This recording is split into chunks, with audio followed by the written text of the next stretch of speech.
조국 전 법무부 장관의 부인 정경심 교수에 대한 구속영장이 발부된 이후 검찰은 정 교수에 대한 수사와 함께 조국 전 장관에 대한 조사도 나설 계획입니다. 정경심 교수 측은 건강상의 이유로 법원에 구속 적부심을 청구할 가능성이 있다는 관측이 나옵니다. 일주일 뒤에 열리는 반부패 정책협의회에서 법무부가 문재인 대통령에게 검찰의 배당 시스템 문제와 개선 방안을 보고하는 것으로 JTBC 취재 결과 확인됐습니다. 이른바 전관예우에 대한 특혜를 막는다는 것입니다. 이낙연 국무총리와 아베 일본 총리의 회담이 오늘 있었지만 일본 측이 강제징용 피해자에 대한 배상 판결이 한일 협정을 위반한 거란 기존의 주장을 굽히지 않는 등 두 나라 입장차는 여전했습니다. 대한항공 등이 운영하는 국내 보잉 737NG 항공기 9대에서 균열이 생긴 사실이 JTBC 취재 결과 확인됐습니다. 문제 항공기가 더 늘어날 수 있는데도 국토부는 별다른 조치를 하지 않고 있습니다. 3분기 경제 성장률이 예상보다 낮은 0.4%에 그쳤습니다. 정부는 모든 수단을 동원해서 성장률 방어에 나서겠다고 밝혔습니다. 정부가 액상형 전자담배를 쓰지 말라고 권고했지만 불법으로 수입된 전자담배가 수십 배 가격에 팔리고 있습니다. 그 현장을 취재했습니다.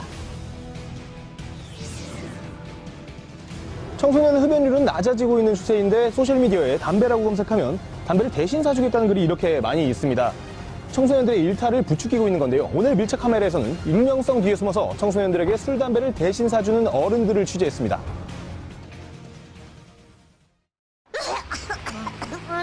물이네. 상쾌해. 후반 주차 환영. 현대수소전기차.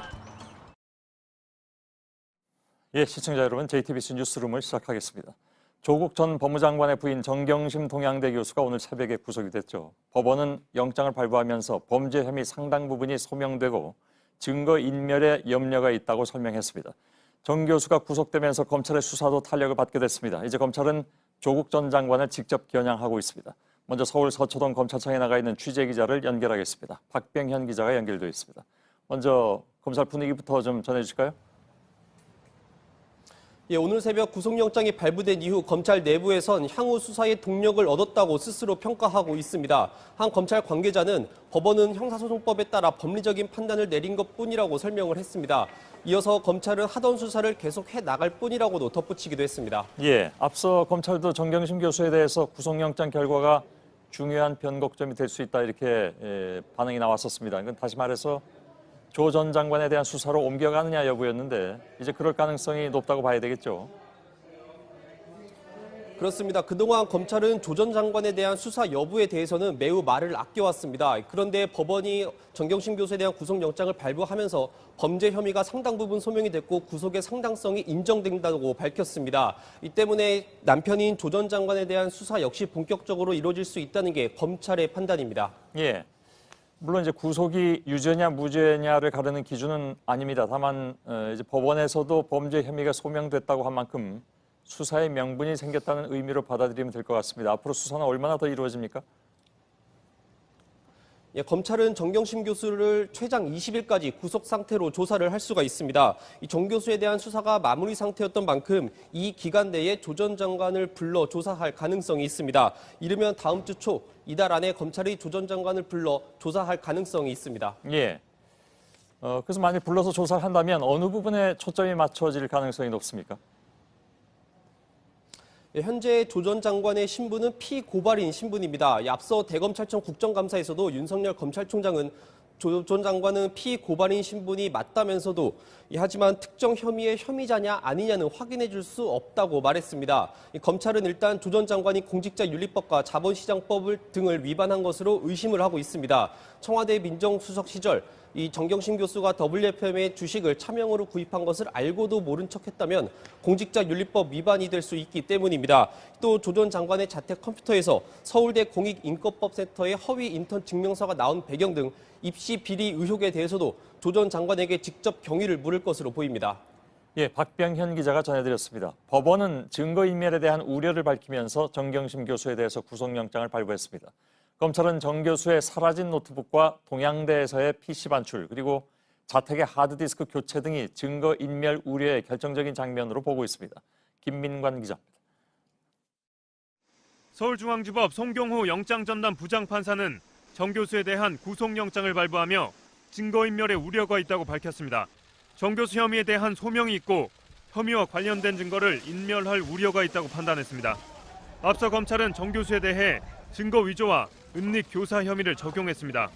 동양대 PC 반출과 자택 PC 하드디스크 교체, 그리고 사라진 노트북 등을 결정적인 증거인멸 정황으로 본 겁니다. 특히 검찰은 정 교수가 자신의 노트북을 숨기고 검찰에 제출하지 않았다고 주장해왔습니다. 정 교수의 자산관리인인 증권사 직원 김경록 씨가 여의도의 한 호텔에서 정 교수를 만나 노트북이 담긴 가방을 전달한 것으로 봤기 때문입니다. 검찰은 당시 정황이 담긴 호텔 CCTV를 토대로 정 교수에게 노트북의 행방을 캐물었지만 정 교수는 노트북이 없었다고 답한 것으로 알려졌습니다. 또 검찰은 정 교수가 김 씨와 함께 동양대 PC를 반출하고 자택 PC 하드디스크를 교체한 사실도 파악했습니다. 정 교수 측은 이러한 의혹을 모두 부인했지만 법원은 검찰이 제출한 자료와 설명에 증거인멸 우려가 있다고 판단한 겁니다. 특히 법원이 범죄 혐의 상당 부분이 소명됐다고 밝힌 것은 정 교수 측에 큰 부담이 될 것으로 보입니다. 그동안 모든 혐의를 부인해왔지만 법원이 검찰이 의심하고 있는 혐의가 어느 정도 타당한 것으로 판단했기 때문입니다. JTBC 김민관입니다. 구속된 뒤에 정경심 교수 측은 입장을 밝히지 않고 있습니다. 변호인단이 건강을 이유로 법원에 구속 적부심을 청구할 것이라는 얘기가 나오고 있습니다. 송우영 기자입니다. 정경심 교수의 변호인단은 그동안 받고 있는 혐의들이 재판 과정에서 해명될 거라는 입장을 밝혀왔습니다. 정 교수가 구속된 이후에도 법리적으로 다툴 부분이 많아 앞으로 재판에서 진실을 밝히겠다는 입장인 걸로 전해졌습니다. 그동안 불공정한 검찰 수사를 받았지만 재판에서 억울함을 밝힐 기회가 주어지면 많은 부분이 해소될 거라는 겁니다. 수사 과정이 대단히 불공정한 기울어진 저울과 같은 것이었기 때문에 이제 재판 과정만은 철저히 공정한 저울이 됐.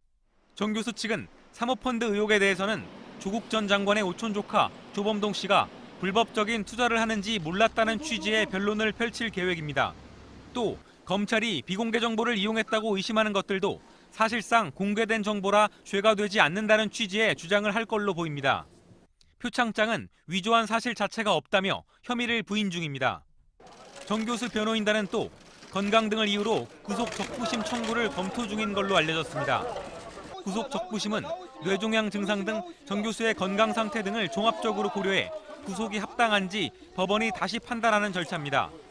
한편 조국 전 법무부 장관은 오늘 오전 서울구치소를 찾아 정 교수를 10분 정도 면회했습니다.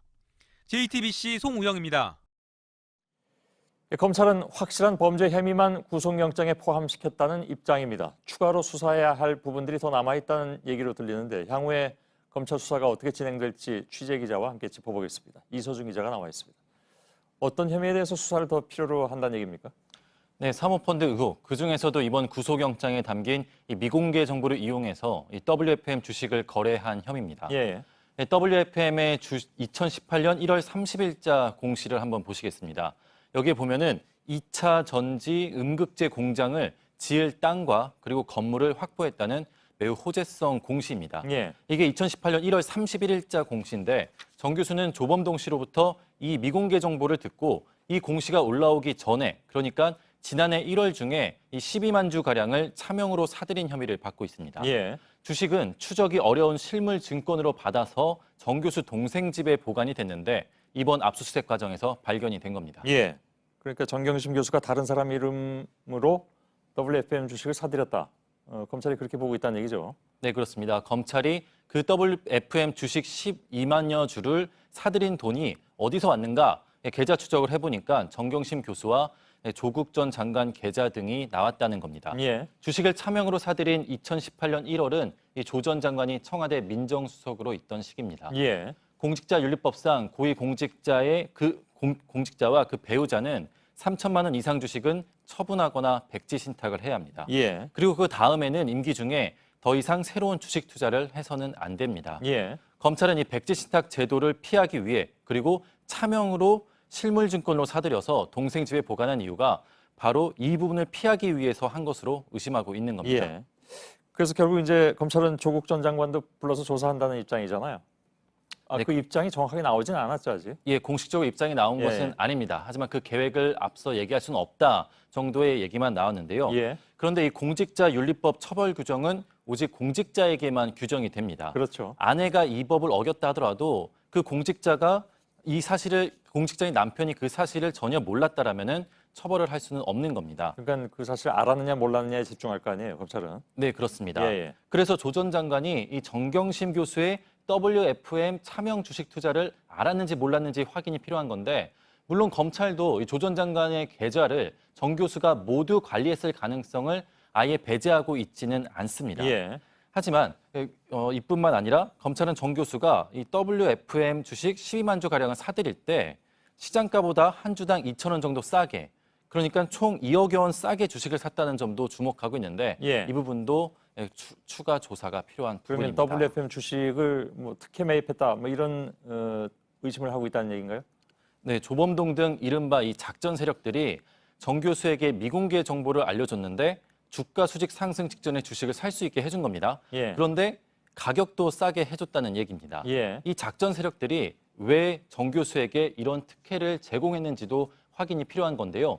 조범동 등 당시 민정수석 부인에게 대가를 기대하고 사실상의 금전적 이익과 특혜를 제공했다고 의심할 수 있는 대목입니다. 조범동 등이. 예, 그렇습니다. 예. 예, 조범동 등은 이 주가 조작, 또 우회 상장, 횡령, 자본시장법 위반 등을 통해 소위 불법 작전을 모의하고 있었기 때문에 당시 사정 업무를 담당했던 민정수석과 직무 관련성도 있다고 볼 수는 있습니다. 예, 알겠습니다. 근데 그 부분 역시 조 전 장관이 알았어야 뭐 가능한 얘기잖아요. 근데 지금 그걸 알았다는 사실을 지금 뭐 밝혀낼 그런 상황도 아니잖아요. 네, 그렇습니다. 뭐 그와 관련돼서 아직 공개되거나 알려진 내용은 없고요. 예.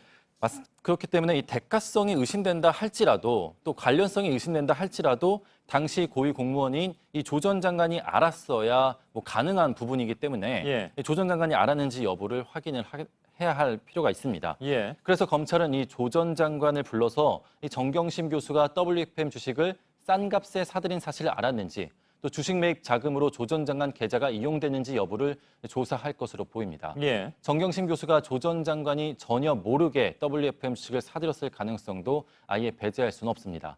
하지만 그렇다 해도 당사자 확인을 해야 하기 때문에 조 전 장관 소환 조사는 불가피해 보입니다. 예, 알겠습니다. 이서준 기자였습니다. 수고했습니다. 예, 정 교수에 대한 구속영장 발부 소식이 알려지자 지지자들은 적폐 판사 탄핵을 외치면서 법원으로 행진했습니다. 눈물을 보이는 참가자들도 있었습니다. 반면에 구속 촉구 집회 현장에선 환호성이 나오기도 했습니다. 집회는 새벽 5시가 넘어서 끝났습니다. 류정화 기자입니다. 정경심 교수님! 법원이 정 교수의 구속영장을 발부했다는 소식이 전해지자 지지자들은 침통해했습니다. 눈물을 보이는 사람도 있었습니다. 재판에서 문제가 날 걸로 생각하고요. 우리 절대로 힘 빠지지 말고 사법부가 다시 이런 농단과 같은 사회자가 예정에 없던 행진을 제안했고 참가자들은 길 건너 서울중앙지법 앞으로 이동했습니다. 경찰은 집회 장소에서 벗어났다며 해산하라고 방송했습니다. 비슷한 시각 법원 앞에 있던 구속 촉구 집회 참가자들은 환호했습니다.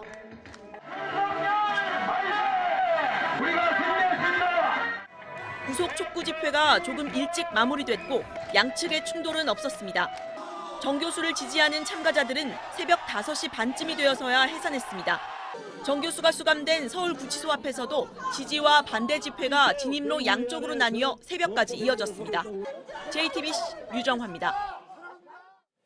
한편 문재인 대통령은 오는 31일에 공정사회를 향한 반부패 정책협의회를 여는데 이 자리에는 윤석열 검찰총장도 참석합니다. 조국 전 법무장관에 대한 수사가 시작되고 처음으로 대통령과 검찰총장이 만나는 자리죠. 이 자리에서 법무부가 검찰 전관예우 방지 대책을 보고할 예정인 것으로 JTBC 취재 결과 확인됐습니다. 또 이날 보고 내용 중에는 학연과 지연 등 연고가 있는 변호사가 선임될 경우에 사건을 원칙적으로 재배당하는 방안도 담겼습니다. 이도성 기자입니다. 법무부가 문재인 대통령에게 검찰 전관예우 폐해를 막기 위한 방안을 보고합니다. 오는 31일 문 대통령이 주재하는 공정사회를 향한 반부패 정책회의에서입니다. 법무부는 전관 변호사가 선임된 사건에서 담당 검사와 근무연 등이 있다면 사건을 재배당하는 방안을 검토 중입니다. 또 학연과 지연 등 연고가 있는 변호사가 선임되는 경우에도 사건을 다시 배당하는 방안도 담을 예정입니다. 기본적으로 검찰의 배당 시스템 전반을 검토해 개선한다는 내용입니다. 지나친 재량으로 배당 단계에서 발생하는 전관이나 연고가 있는 변호사에 대한 배당 예우를 막아야 한다는 법무부 검찰개혁위원회의 권고와 크게 다르지 않습니다. 한편 법무부와 국방부 장관 등이 참석하는 이날 회의에는 윤석열 검찰총장도 참석합니다. 문 대통령이 윤 총장과 직접 만나는 건 조국 전 장관 일가에 대한 수사가 시작되고 처음입니다. 문 대통령이 이날 법무부의 보고를 받고 윤 총장에게 어떤 지시를 내릴지 주목됩니다. JTBC 이도성입니다. 검찰이 어떤 기준으로 어떻게 사건을 맡겨왔기에 배당을 다시 논의하게 되는 것일까?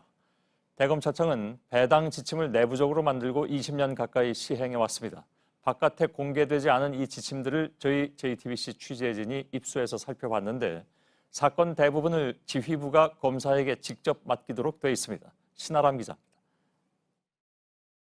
대검찰청은 2000년 3월 사건 배당 지침을 예규로 처음 만들었습니다. 내용을 3번 바꿨는데 부칙을 빼면 A4 용지 석장 분량입니다. 제5조엔 검찰청의 장등이 검사에게 사건을 직접 배당할 수 있다고 명시돼 있습니다. 원래 직접 배당의 기준은 구속사건과 사회적 관심사건 등 4가지였습니다. 그런데 2016년 5월 개정하면서 13가지로 늘어났습니다. 법무부 소속 공무원과 판사, 국회의원 등 보고 대상인 사건과 검찰청에 직접 접수된 고소고발 사건 등이 들어갔습니다. 그 밖에 직접 검사에게 배당할 필요가 있는 사건이란 항목도 포함됐습니다. 지휘부가 사건 대부분을 검사 개인에게 자율적으로 맡겨온 셈입니다. 부서에 맡기는 건 나중의 일입니다. 직접 배당을 하지 않은 나머지 사건들을 부별로 일괄 배당한다는 게 6조의 내용입니다. 사건을 재배당하는 것도 재배당이 필요한 경우라고만 명시했고 구체적인 기준은 나와 있지 않습니다. 검찰 관계자는 보통 차장검사가 사건을 부서에 배당하고 부장검사가 검사를 지정한다고 설명했습니다. 이어 검찰은 3심제가 있는 법원과 달리 한 번의 처분을 적정히 하는 게 중요하다면서 기계적인 배당은 곤란하지만 개선할 부분이 있는지 살펴보겠다고 밝혔습니다. JTBC 신아람입니다. 검사의 비위를 알고도 제 식구 감싸기에 급급했다는 비판을 받아온 검찰이 개선안을 내놨습니다. 해임이나 면직 등의 중징계가 예상될 경우에 일단 사표를 안 받기로 했습니다. 사표를 내고 나가버리면 변호사 개업을 할 수 있기 때문입니다. 최윤경 기자의 보도입니다. 대검찰청은 오늘 감찰 강화 방안을 담은 6번째 자체 개혁안을 내놨습니다. 문재인 대통령이 지난 16일 실효성 있게 작동할 수 있는 강력한 감찰 방안을 마련하라고 지시한 데 따른 겁니다. 대검은 검사가 중징계가 예상되는 잘못을 저질렀을 땐 일단 사표 수리를 제한하겠다고 했습니다. 잘못을 저질러 파면되거나 해임, 면직 등의 징계를 받은 검사는 2년에서 5년간 변호사 개업이 제한됩니다. 이 때문에 비위를 저지른 검사들이 먼저 사표를 내 징계를 피했는데 앞으로는 이를 막겠다는 겁니다. 검찰은 또 셀프 감찰로 검사의 잘못을 묵인해왔다는 논란을 피하기 위해 외부 통제를 강화하기로 했습니다. 지금까지는 검찰총장 지휘를 받는 대검 감찰본부가 1차 감찰권을 갖고 있었지만 앞으로는 8명 중 7명이 외부위원으로 구성된 감찰위원회에서 징계 심사를 합니다. 심사 자리에 비위검사를 출석시켜 꼼꼼하게 따지기로 했습니다. 또 대검찰청 인권부와 힘을 합해 심야 조사나 압수수색 과정에서 인권 침해가 발생하지 않도록 감시하겠다고 밝혔습니다. JTBC 최윤경입니다. 최근에 공개된 계엄령 문건 논란과 관련해서 당시 수사 지휘 라인에 윤석열 검찰총장이 있었다는 주장이 나왔죠. 군인권센터는 수사 결과가 담긴 문건에 서울중앙지검장의 직인이 있다면서 당시 중앙지검장인 윤 총장이 책임지라고 밝혔습니다. 하지만 검찰은 윤 총장은 수사에 전혀 관여하지 않았고 합동수사단장의 원래 소속청인 서울중앙지검장의 직인이 찍히는 것은 관행일 뿐이라고 반박하고 나섰습니다. 서복현 기자의 보도입니다. 군인권센터 측 주장의 근거는 불기소 통지서입니다. 지난해 합동수사단이 계엄령 검토 의혹을 고발했던 참여연대에 수사 결과를 알리기 위해 보낸 문건입니다. 군인권센터는 서울중앙지검장의 직인이 있다며 당시 중앙지검장인 윤석열 검찰총장이 수사 책임자였다고 주장했습니다. 검찰의 부실 수사를 주장해왔던 인권센터는 그 책임이 윤 총장에게도 있다며 문제 제기를 하고 나선 겁니다. 하지만 검찰은 윤 총장은 수사에 일체 관여하지 않았다고 반박했습니다. 합수단장인 파견 검사가 모든 결재를 대신했고 통지서엔 원래 소속청이던 서울중앙지검장의 직인을 찍었을 뿐이라고 했습니다. 검사를 파견해 하는 수사의 경우 관행적으로 그렇게 한다는 겁니다. 수사와 관련된 결재는 기관장의 직인이 아니라 서명이나 개인 도장을 찍는다고도 설명했습니다. 당시 상황을 보면 문재인 대통령의 지시에 따라 군과 파견 검사들로 꾸려진 합수단은 중앙지검이 아닌 동부지검에 사무실을 뒀습니다. 정식 직제에 없는 임시수사팀이었습니다. JTBC 서복현입니다. 경찰이 부산지방검찰청을 압수수색하겠다면서 검찰에 영장 청구를 2차례 요청했습니다. 임은정 검사가 전 현직 검찰 간부 4명을 고발한 사건 때문입니다. 하지만 검찰은 2번 모두 기각했고 오늘 경찰청장은 공개석상에서 검찰을 비판했습니다. 이희령 기자입니다. 검찰이 압수수색 영장 신청을 기각한 건 지난달 9일에 이어 2번째입니다. 부산지검 압수수색 영장 재신청하셨죠? 예. 지금 어떻게 돼가고 있나요? 그게? 압수수색에 대해서도 검찰에서 불청구 하였습니다. 경찰은 임은정 울산지검 부장검사가 전현직 검찰 간부 4명을 직무유기 혐의로 고발한 사건을 수사 중입니다. 이를 위해 감찰 자료 등이 필요해 검찰에 수차례 요청했지만 거부당했고 그래서 압수수색이 필요하다는 게 경찰 입장입니다. 경찰 내부에선 범죄 성립 여부를 판단하는 데 필요한 기록도 없이 무슨 수사를 하느냐며 이것마저도 안 된다고 하니 답답할 따름이라는 불만이 나옵니다. 일반 사건에 비해서 검찰 관련 사건은 경찰 수사 진행이 어려운 것은 현장에서 수사를 하는 모든 경찰관들이 느끼고 있는 바입니다. 반면 검찰은 강제 수사의 필요성이 낮아 그렇게 결정했다고 설명했습니다. 앞서 윤석열 총장은 직무유기는 인정되기가 쉽지 않은 범죄라고 말했습니다. 임은정 검사가 고발한 사건을 두고 검경의 갈등이 다시 표출되고 있습니다. JTBC 이희령입니다. 오늘 일본에서 이낙연 국무총리와 아베 총리의 회담이 진행됐습니다. 이 총리는 문재인 대통령의 친서를 전달하기도 했는데 우리 정부 관계자는 7월 일본 수출 규제 이후에 분기점이 될 수 있는 만남이었다고 설명했습니다. 그러나 결과만 놓고 보자면 입장 차이만 확인하는 수준에서 끝났다는 지적입니다. 뭔가 결과가 있을 것이라고 한 이 총리의 어제 발언이 무색해진 셈입니다. 먼저 박소연 기자의 보도입니다. 대한민국과 일본 국기 앞에선 이낙연 국무총리와 아베 일본 총리는 서로의 손을 9초간 잡았습니다. 한국과 일본은 한일 관계의 어려운 상태를 이대로 방치할 수 없다는 데 인식을 같이 했습니다. 또 북한 문제와 관련해 한일 그리고 한미일 공조의 중요성에도 공감했습니다. 이 총리는 한일 현안이 조기에 해결될 수 있도록 서로 관심을 갖고 노력해 나갈 것을 당부한 문재인 대통령의 친서도 전달했습니다. 정부 고위 관계자는 7월 일본의 수출 규제 이후 분기점으로 진지하고 유용한 의미 있는 대화가 이뤄졌다라고 했습니다. 회담은 예정된 10분을 넘겨 21분 동안 이어졌습니다. 그러나 입장차는 여전했습니다. 일본 측은 국가 간 약속은 지켜야 한다라며 강제징용 피해자 배상 판결과 관련해 한국이 한일 협정을 위반하고 있다는 기존 입장을 굽히지 않았습니다. 우리 측은 한일 협정을 존중하고 준수해 왔으며 앞으로도 그렇게 할 것이라고 답했습니다. 이 총리는 귀국길 간담회에서 오늘 회담의 뒷얘기도 전했습니다. 기대를 가볍게 말씀드렸습니다. 무슨 시기라든가 장송이라든가 이런 것은 일절 없었고요. 이렇게 되었으면 좋겠다는 저의 기대를 말씀드렸습니다. 수출 규제 이후 일본 정상이 처음으로 한국의 유력 정치인을 만났기 때문에 오늘 일본 언론의 반응도 컸습니다. 이 총리에게 질문하기 위해 자리 경쟁을 하다 프레스라인이 무너지고 화분이 깨지는 장면이 연출되기도 했습니다. JTBC 박소연입니다.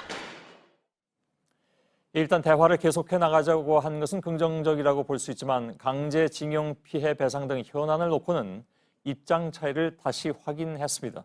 청와대를 연결하겠습니다. 안의근 기자가 나가 있습니다. 자, 오늘 이낙연 총리와 아베 총리 간 회담에 대해서 청와대는 어떤 입장을 내놨습니까? 네, 공식 입장은 따로 내진 않았습니다. 다만 청와대 핵심 관계자는 우리가 계속 대화를 하자는 의견을 내왔는데 일본 정상으로부터 화답을 받았으니 일단 긍정적이라면서도 일본의 입장에 큰 변화는 없어 보인다고 말했습니다. 이낙연 총리가 일본 가기 전부터 대화에 물꼬를 튼다, 돌파구를 연다 정도의 기대치를 갖고 갔는데 지난 7월 일본의 수출 규제 이후 이어진 단절에서 이제 소통으로 돌파구는 열었다는 평가입니다. 예. 물론 첫 술에 모든 것이 해결될 수는 없는 것이긴 하지만 아무튼 일본이 강제징용 피해 배상이나 수출 규제에 대한 입장 변화가 없다는 것은 확인이 됐지 않았습니까? 네, 맞습니다. 사실 이번 회담을 통해서 일본의 전향적인 태도 변화와 관련된 신호는 전혀 없었습니다. 청와대도 한 번의 회동으로 이 부분까지 풀리리라고는 기대하지 않았다고 합니다. 예. 근데 어제 이 총리가 예고 없이 프레스센터에 들러서 일정한 정도의 결과가 나올 수 있다 이렇게 얘기를 해서 그것이 무엇이냐에 대해서 여러 가지로 좀 설왕설래했습니다. 결과만 놓고 보면 그건 좀 실망스러운 것도 사실입니다. 네, 오늘 기자들은 이 총리에게 이 부분도 물었는데 이 총리는 어제 이미 회담 결과를 알고 있었다. 일정한 결과라는 건 그런 의미였다고 했습니다. 한일 양국이 중요한 이웃 국가로서 어려운 상태를 이대로 방치할 수 없다는데 인식을 같이 했다는 것만으로도 일정 정도의 결과란 평가입니다. 이 총리는 이제까지 간헐적으로 이어진 외교 당국 간 비공개 대화가 이제 공식화됐다는 설명도 내놨습니다. 예. 한일 정상회담 이건 뭐 지금 기대하기 좀 어렵다 이렇게 봐야 되겠죠? 네, 다음 달 방콕에선 동아시아 정상회의가 열리고 이어 칠레에서도 에이펙 정상회의가 열립니다. 이 때문에 이 두 국제회의를 계기로 한일 정상회담이 이루어지는 게 아니냐는 기대치가 있었던 게 사실입니다.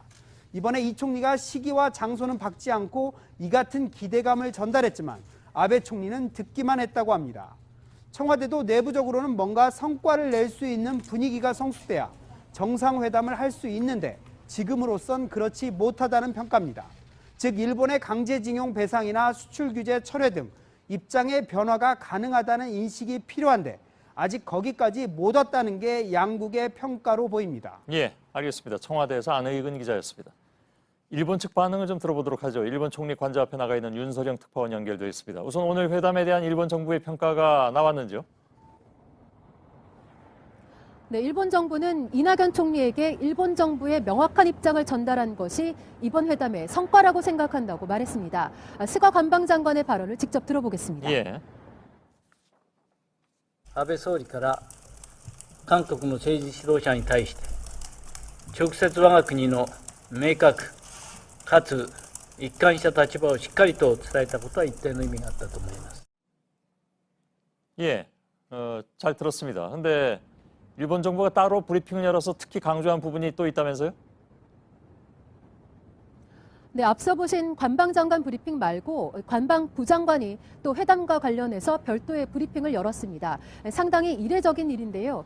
기자들의 요청이 있었다고는 하지만 일본 정부 측도 하고 싶었던 말이 있었기 때문에 브리핑에 나선 걸로 보입니다.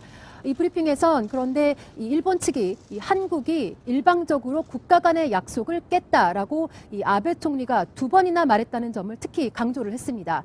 회담 초반에 한 번, 그리고 문 대통령으로부터 이 친서를 전달받은 다음에 곧바로 한 번 더 이 같은 말을 했다는 건데 이런 내용을 굳이 브리핑을 열어서 기자들에게 설명을 한 겁니다. 예.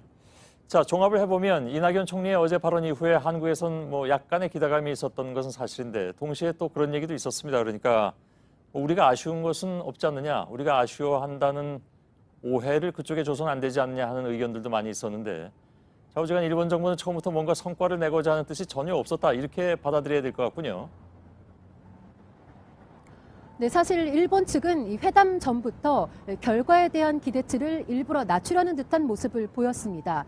일본 외무성에서부터 문 대통령의 친서 내용에 관계 개선만 담겨서는 의미가 없다라는 말까지 나왔습니다. 그리고 오늘 회담 시간이 길어진 데 대해서도 크게 의미를 두지 않았고 회담 성격 자체도 축하 방문에 따른 것이다 이렇게 한정하기도 했습니다. 예, 일본 언론들의 반응은 어떻게 나왔습니까? 네, 일본 언론들은 일본 정부와는 달리 이번 회담이 한일 관계 개선으로 이어질지 큰 관심을 보였습니다. 때문에 이곳 총리 관저와 서울을 동시에 연결해서 중계를 하는 방송국도 적지 않았습니다. 하지만 일본 정부 반응이 나온 뒤로는 양국 간의 입장차가 더욱 명확해졌다, 또렷해졌다 이런 점을 부각해서 보도하고 있습니다. 예, 알겠습니다. 도쿄에서 윤서령 특파원이었습니다. 모리 요시로 도쿄올림픽 조직위원장이 경기장에서 우길기 사용을 막아달라는 한국 측 요청에 대해서 정당한 요구가 아니기 때문에 무시해도 된다고 일본 후지 TV와의 인터뷰에서 주장했습니다. 그러면서 정치 문제를 올림픽에 가져오면 안 된다면서 우길기 허용 방침을 재확인했습니다. 또 후쿠시마산 식재료를 선수들에게 제공하겠다는 방침에 대해서도 이미 다 끝난 문제다. 즉, 그 방침은 바뀌지 않았다고 말했습니다. 나경원 자유한국당 원내대표가 이번에는 뇌물 혐의로 검찰에 고발당했습니다. 딸이 한 스포츠단체의 이사로 등재됐는데 국회 예결위원으로 이 단체를 지원하는 예산 편성을 추진했다는 것입니다. 나 원내대표 측은 사실이 아니라고 반박했습니다. 박민규 기자입니다. 발달장애인 스포츠 활동을 지원하는 비영리 사단법인 스페셜 올림픽 코리아, 이른바 SOK. 나경원 자유한국당 원내대표는 명예회장, 딸 김모 씨는 당연직 이사로 이름을 올리고 있습니다. 김 씨가 취임한 건 3년 전인 2016년 7월 나 원내대표가 회장직에서 물러난 직후입니다. 이때 문체부 장관 승인 없이 취임한 게 정관 위반이라는 특혜 의혹이 제기됐습니다. 문화체육관광부는 지난 21일 국정감사에서 이를 일부 인정했습니다. 정관에 맞지는 않기 때문에 규정에 따라서 적합하게 이루어지도록. 예, 알겠습니다. 저한테 한 20분은 통보를. 민생경제연구소 등 시민단체들은 오늘 나 원내대표를 뇌물수수와 업무방해, 직권남용 등 혐의로 검찰에 고발했습니다. 이들은 딸의 SOK 이사 선임을 뇌물이라고 주장했습니다. 나 원내대표가 국회 예결위원이던 2014년 이 단체를 지원하는 예산을 편성하도록 했는데 그 대가였다는 주장입니다. 글로벌 메신저로 선정한 과정 2014년, 그리고 이미 법인화되어 있는 스페셜 코리아에 대해서 법인화를 지원한다는 명목으로 10억 예산이 지원된 게 2015년입니다. 나 원내대표 측은 반박했습니다. 2011년 그리스 아테네 국제청소년 지도자 회의에서 각국 발달장애인 참가자들에 의해 신임 의장으로 선출되는 등 활동 경험을 토대로 선발된 것이며 조국 전 장관 딸 문제에 대한 대응 공격일 뿐이라고 했습니다. 나 원내대표가 시민단체에 의해 고발 등을 당한 건 4번째입니다. 검찰은 아직 고발인 조사를 하지 않은 상태입니다. JTBC 박민규입니다. 예, 또 전국 교직원 노동조합도 자녀 입시 비리 의혹과 관련해서 나경원 자유한국당 원내대표와 김재호 동아일보 사장을 검찰에 고발했습니다. 전 교조는 나경원 원내대표의 아들은 서울대 의대 실험실 사용 등 특혜 시비, 딸은 대학 입학 과정에 비리 의혹이 있다고 주장했습니다. 또 김재호 사장의 딸은 하나고에 편입하면서 석연치 않은 이유로 면접 점수가 올랐는데도 검찰 수사가 제대로 이루어지지 않았다고 했습니다. 언론사 사주로서 더불어민주당 표창원 의원이 오늘 돌연 내년 선거에 나가지 않겠다고 했습니다. 같은 당 이철희 의원에 이은 두 번째 불출마 선언입니다. 주목을 받던 의원들이 연이어 불출마를 선언하면서 당이 인적 쇄신에 더 명분을 얻게 됐다는 분석도 나왔습니다. 한민용 기자의 보도입니다. 표창원 의원은 20대 국회는 사상 최악이라고 했습니다. 정쟁에만 매몰됐다는 겁니다. 그러면서 그 속에서 자괴감을 느꼈다고 했습니다. 어떤 한편에 서고 다른 한편과 무조건 흔히 말하는 내로남불식으로 공격하고 적대시하고 최근 조국 전 장관 관련 논란도 영향을 줬습니다. 지키지 못했다고도 했지만 여러 상황이 괴로웠다고도 했습니다. 박근혜 정권 때 공정 정의를 주장을 하고 상대방의 그 불의에 대해서 공격을 하던 우리인데 내로남불 같은 모습으로 우리 스스로를 지키는 모습으로 비춰지는 것이 민주당에서는 이철희 의원에 이어 두 번째 총선 불출마 선언입니다. 주목받던 의원들이 스스로 내년 선거에 나오지 않겠다고 선언하면서 민주당 내에서는 인적 쇄신에 더 힘이 실릴 거라는 전망이 나옵니다. 자유한국당도 내부적으로 인적 쇄신이 필요하다는 지적이 있습니다. 박근혜 전 대통령 탄핵 이후 몇몇 의원들이 이미 출마하지 않겠다고 선언한 바 있지만 정작 총선을 앞두고는 구체적인 목소리가 없습니다. 더욱이 당이 인적 쇄신을 주도할 경우 계파 갈등이 커질 수 있어 지도부도 선뜻 방안을 내놓지 못하고 있습니다. JTBC 한민용입니다. 김준기 전 동부그룹 회장에 대한 구속영장이 청구됐습니다. 김 전 회장은 혐의를 부인하고 있지만 경찰은 여러 증거로 혐의가 충분히 인정된다고 했습니다. 경찰은 그동안 공개되지 않은 녹음 파일로 김 전 회장을 추궁했고 곧 검찰로 사건을 넘길 예정입니다. 이상엽 기자입니다. 검찰이 오늘 저녁 김준기 전 동부그룹 회장에 대한 구속영장을 청구했습니다. 내일 새벽 체포 시한이 끝나 그 전에 경찰이 검찰에 영장을 신청하고 검찰이 법원에 청구한 겁니다. 경찰 관계자는 김 전 회장이 자신의 혐의를 전면 부인하고 있지만 제출된 증거를 고려해 혐의가 인정된다고 판단한다고 했습니다. 김 전 회장은 황당하다며 모든 혐의를 부인했습니다. 경찰은 그동안 공개되지 않은 녹음 파일 등으로 김 전 회장을 추궁했습니다. 김 전 회장은 자신의 목소리가 맞고 남양주 별장에서 있었던 일도 사실이라고 답했습니다. 다만 강제성은 없었다는 기존 입장을 고수했습니다. 경찰은 피해자인 가사도우미 A씨도 2번 조사했습니다. A씨는 자신이 당했다고 주장한 성폭력의 횟수와 정황을 구체적으로 진술했습니다.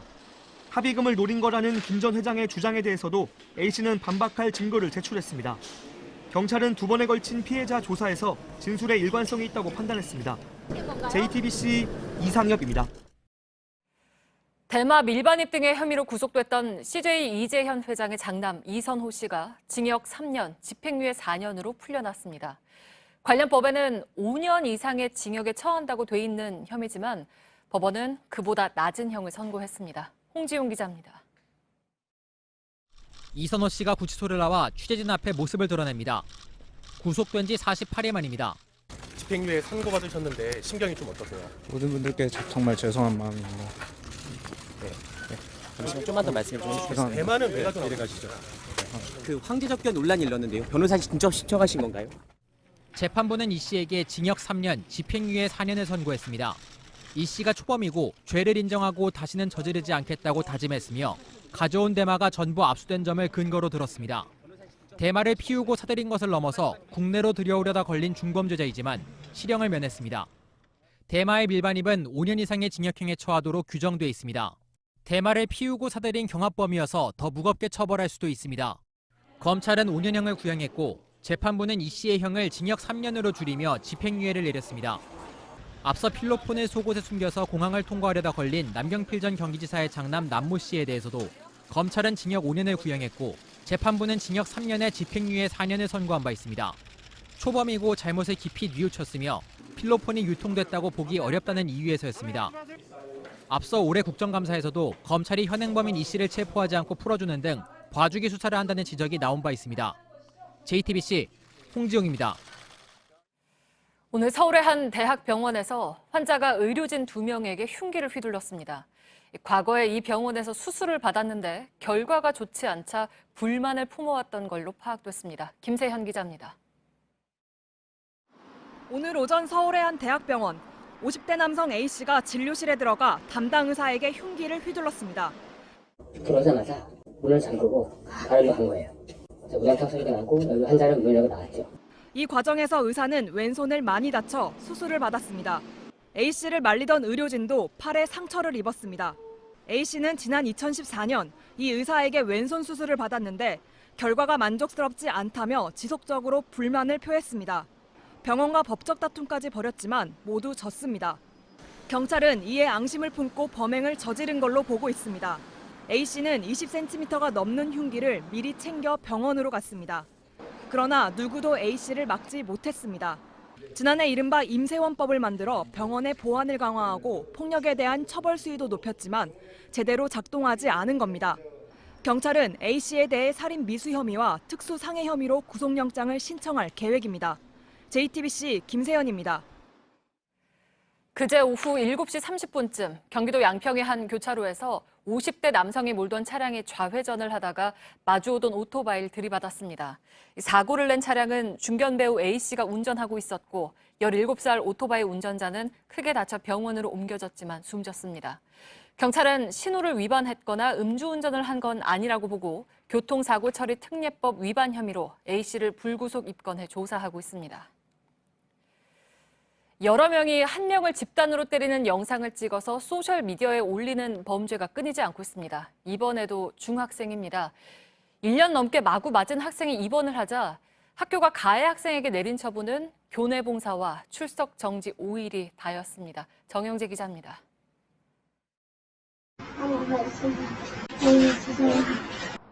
발로 차고 목을 조르고 얼굴을 무자비하게 때립니다. 격투기 경기를 방불케 합니다. 몸이 축 늘어져 기절한 학생은 14살 중학생 A군입니다. 가해 학생은 같은 학교 동급생 친구들입니다. 이들은 폭행을 즐기듯 카메라를 향해 OK 혹은 V 표시를 보냅니다. 이들은 마구 때린 영상을 SNS 단체 대화방에 올려 돌려봤습니다. A군이 폭행당한 곳은 이 골목길 안쪽에 있는 건물 주차장입니다. 지금은 창고처럼 이렇게 쓰이는 곳인데 이 CCTV도 반대편을 비추고 있어서 찍히지 않는 곳입니다. 때린 이유는 보잘것 없었습니다. 따라다니는데 연락 안 받는다. 왜 안 나오냐? 라는 이유로. 올해 생일에는 더 심하게 때렸고 A군은 갈비뼈와 손가락이 부러졌습니다. 학교는 가해 학생에게 교내 봉사와 출석 정지 5일 처분을 내린 게 전부였습니다. 선도 조치에 대한 결정이 객관적이거나 전문적인 판단으로 되지 않는 경우들이 있어서 문제가 되는 것 같아요. A군은 최근 또 다른 친구들에게 집단 폭행을 당해 경찰이 수사에 나섰습니다. JTBC 정영재입니다. 현지 시간으로 어제 영국 남동부 에식스주의 한 트럭 컨테이너 안에서 발견된 39구의 시신은 모두 중국인으로 추정된다고 영국 경찰이 밝혔습니다. 시신 가운데 8명은 여성이고 나머지 31명은 남성으로 확인됐습니다. 사건을 수사하는 경찰은 트럭을 운전한 25살 남성을 체포한 데 이어서 북아일랜드 지역 건물 3곳을 압수수색했습니다. 국내 항공기 150대가 긴급 점검을 받고 있습니다. 미국에서 문제가 된 보잉 737NG 기종입니다. JTBC 취재 결과 이미 국내에서도 항공기 9대에서 균열이 발견됐습니다. 해당 항공기들은 즉시 운항을 중단했지만 아직 조사가 진행 중이라서 문제 비행기는 앞으로 더 늘어날 수도 있습니다. 박영우 기자의 보도입니다. 균열이 발견된 건 항공기 동체의 중심과 날개를 연결하는 부분입니다. 안전 문제와 직결될 수 있는 겁니다. 산업용 내시경 등으로 정밀 검사를 통해 균열을 확인할 수 있습니다. 이달 초 미 연방항공청은 보잉 737NG 기종 여러 대에서 균열이 발견됐다고 긴급 점검을 지시했습니다. 세계적으로 1,900대, 국내 150대가 대상입니다. 지금까지 국내에서 균열이 발견된 건 모두 9대입니다. 대한항공이 5대, 진에어 3대, 제주항공 1대 순입니다. 항공사는 비행기에서 균열을 발견하자 즉시 운항을 중단했습니다. 비행기 수리에는 최소 2달 이상이 걸릴 것으로 보입니다. 문제는 아직 조사가 진행 중이라서 이런 비행기가 더 늘어날 수 있다는 겁니다. 이 기종은 국내선이나 중국 동남아 등 단거리 노선에 쓰기 때문에 저가 항공사에서도 많습니다. 조사를 아직 받지 않았는데 운항을 계속하고 있는 항공기들도 있습니다. 국내에서 균열이 발견된 지 보름 가까이 됐지만 국토부에선 아직까지 특별한 조치가 없습니다. JTBC 박영우입니다. 올해 3분기 우리 경제의 성적표가 예상보다 더 나쁘게 나왔습니다. 특히 건설 투자가 크게 줄면서 전분기보다 0.4% 성장하는 데 그친 겁니다. 이렇다 보니까 정부나 한국은행에서도 올해 성장률이 2%를 넘길지 자신할 수 없다는 말이 나오고 있습니다. 먼저 성화선 기자의 보도입니다. 3분기 실질 국내 총생산 GDP는 2분기보다 0.4% 늘어나는 데 그쳤습니다. 1분기 마이너스 성장 이후 2분기 1%로 반등했지만 성장세가 다시 꺾인 겁니다. 수출 감소세는 진정됐지만 이번엔 내수, 특히 투자가 문제였습니다. 아파트 건설과 토목공사가 줄면서 건설 투자는 마이너스 5.2%로 뒷걸음질 쳤습니다. 산업 구조조정의 파장이 이어지며 설비 투자도 0.5% 늘어나는 데 그쳤습니다. 민간 소비는 0.1% 증가에 머물렀습니다. 정부가 재정을 풀긴 했지만 민간의 활력을 높이는 데까진 효과가 미치지 못한 겁니다. 민간의 성장 궤도가 조금은 살아났지만은 기대에 못 미쳤던 것 같습니다. 그리고 정부 부분에서 열심히 했지만은 그 빈 간극을 채우기에는 좀 부족했던 것 같습니다. 예상보다 부진한 3분기 성적표에 올해 전체 성장률이 1%대로 떨어질 수 있다는 우려도 커졌습니다. 2%의 턱걸이 하려면 4분기에 1% 이상 성장해야 하지만 정부나 한국은행 모두 쉽지는 않다고 보고 있습니다. 2%가 현재로서 물론 쉽지는 않겠지만 여러 가지 변수가 있어서 한번 4, 4분기는 지켜보겠습니다. JTBC 성화선입니다. 예, 하반기 경제 성적표가 좋지 못할 것이라는 것은 대통령의 시정연설을 포함해서 여러 차례 예고가 된 바 있습니다. 그러나 오늘 나온 수치는 그런 예상에도 미치지 못한 상황입니다. 원인이 무엇인지 또 앞으로 이걸 어떻게 대처를 해야 되는 것인지 경제산업부 이세누리 기자가 지금 나와 있습니다. 정부도 예상보다 좀 수치가 낮아가지고 좀 당혹해하는 그런 모습인 것 같습니다. 네, 오늘 홍남기 경제부총리도 예상보다 낮게 나왔다고 얘기했습니다. 예. 올해 성장률이 2%대를 유지하려면 3분기에 0.6% 정도는 나와야 한다는 게 시장의 평가였습니다. 예. 그런 면에서 아쉽다는 표현을 한 것으로 보입니다. 예. 근데 이제 2%가 어느 정도 특별한 의미냐, 그러니까 떨어져서 1.9%와 2%는 0.1%포인트 차이잖아요. 물론 이제 심리적인 그런 면이 있겠습니다만 왜 중요합니까? 네, 맞습니다. 아무래도 이 숫자가 주는 상징성, 즉 가계와 기업의 심리에 미치는 영향이 크다고 볼 수 있습니다. 예. 지금까지 우리 연간 성장률이 2% 아래로 떨어진 건 4번 정도였습니다. 큰 흉작이었던 1956년, 그리고 석유 파동을 겪은 1980년, 그리고 IMF 외환위기와 글로벌 금융위기가 터졌던 1998년과 2009년입니다. 예. 모두 경제 위기 상황이었죠. 다만 지금이 그 정도의 위기 상황이냐 그렇게 평가하는 건 무리가 있습니다. 고성장하던 때와 지금은 같은 1%대라도 충격의 강도가 다르다는 건데 한국은행 얘기 들어보시죠. 예.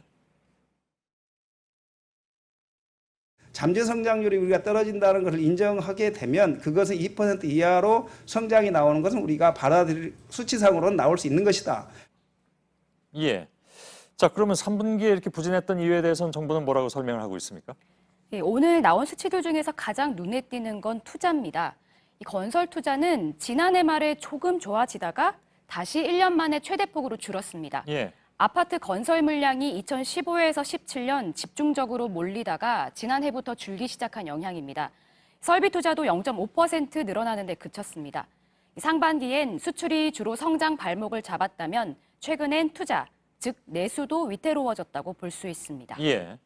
자, 정부가 지금 제시하는 것이 재정 확대입니다. 그걸로 다 될 수 있겠느냐 하는 것이 문제죠.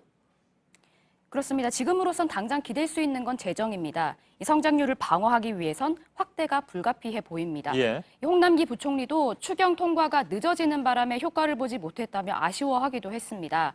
다만 재정 투입만으로는 한계가 있습니다. 3분기에 정부가 성장에 기여한 정도를 보면 지난 분기보다 1%포인트나 떨어졌습니다. 계속 쓰다 보니까 효과는 갈수록 줄고 있는 거죠. 예. 또 건설 투자를 늘리면 당장 경기 부양은 되겠지만 이게 정부의 부동산 안정 대책과 충돌할 위험이 있습니다. 예. 무엇보다 우리 경제 잠재 성장률 자체가 계속 떨어지는 게 근본적인 문제인 만큼 이걸 막을 대책이 절실하다는 목소리도 큽니다. 예, 알겠습니다. 이세누리 기자였습니다. 수고했습니다.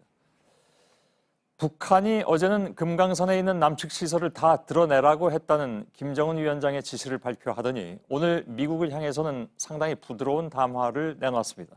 김 위원장과 트럼프 대통령의 친분을 강조하면서 의지가 있으면 길이 열리기 마련이라고 하는 것입니다. 김선미 기자입니다.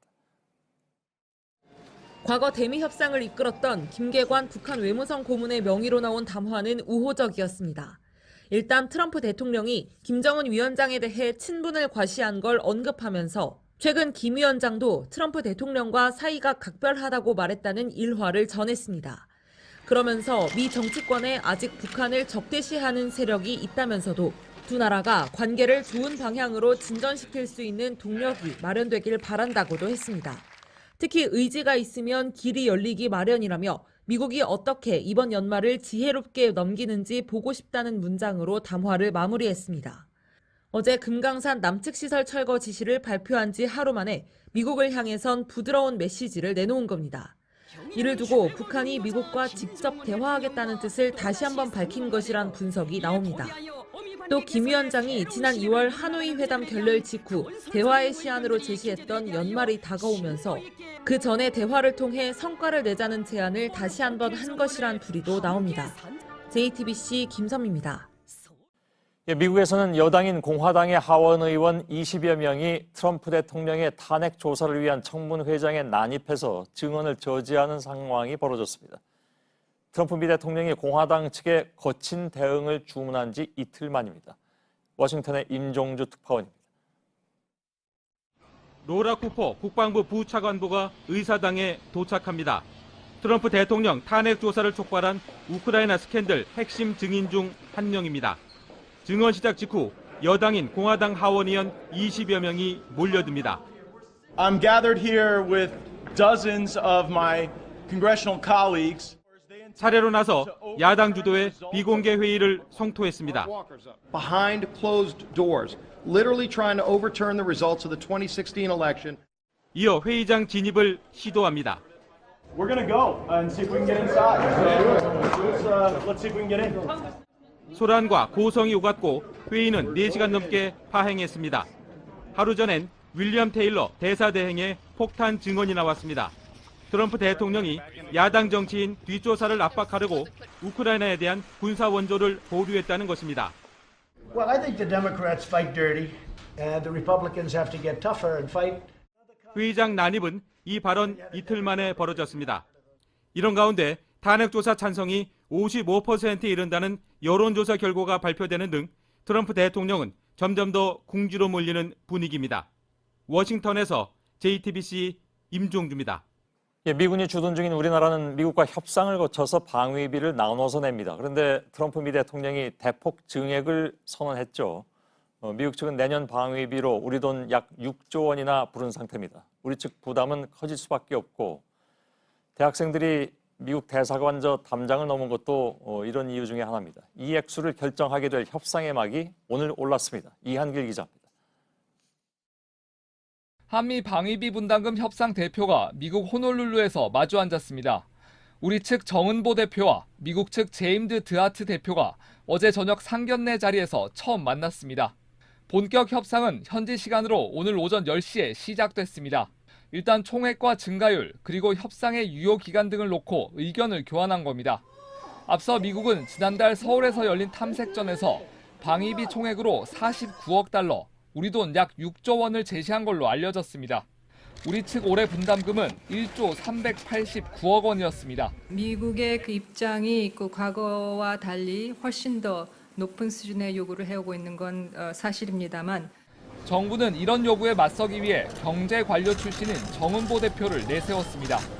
재정적 측면에서 반박을 하겠다는 겁니다. 경제적 측면에서의 가능한 한 부담이 합리적으로 그리고 공평하게 이루어질 수 있도록 우리 협상 대표단은 내일 한 차례 더 미국 측과 회의를 한 뒤 오는 26일 귀국합니다.